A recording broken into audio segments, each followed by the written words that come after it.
New York for Bill Hemmer. Puerto Rico still reeling from the devastation of Hurricane Maria nearly 2 years ago. Now today, Dorian is expected to strengthen into a hurricane before making landfall there, prompting many to question the timing of the White House's decision. Cruel, San Juan's mayor saying it is, quote, ludicrous. But here's how the former acting ICE director characterizes it all. When I was in ICE, the funding for bed space was insufficient, and so that gap, along with the emergency that's going on at the border, this uncontrolled flow, requires the agency, the department, to reprogram funding. That's a common thing that happens. If you don't have bed space for single adults, they either wait in custody at CBP for too long, which is not a good scenario, or they get released like the families do. And that would effectively give you an open border. Ellison Barber is reporting live from the White House. Ellison.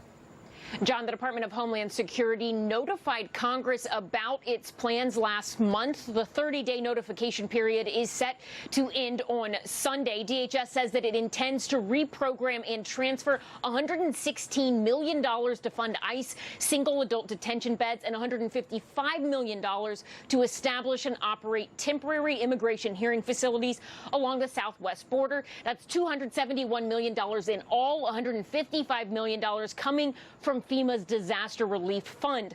This as a major storm heads towards Puerto Rico, an island still dealing with the damage from Hurricane Maria.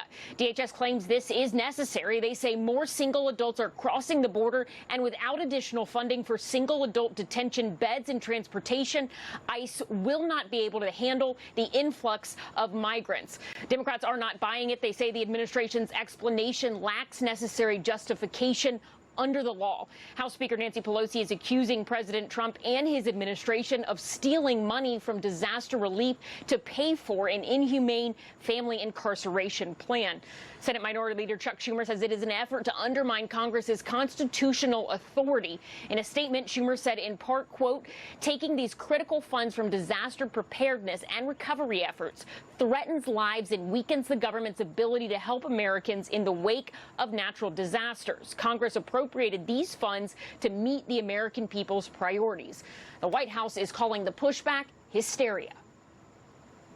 And the reality is that this is something that Republican and Democrat administrations do constantly, is to reprogram dollars. And when you do that, you submit the reprogramming up to Congress. And so this is pretty much standard of other administrations as well. This president said we have a national security crisis on our border. Unassigned funds are often transferred between agencies under the same department when a fiscal year ends.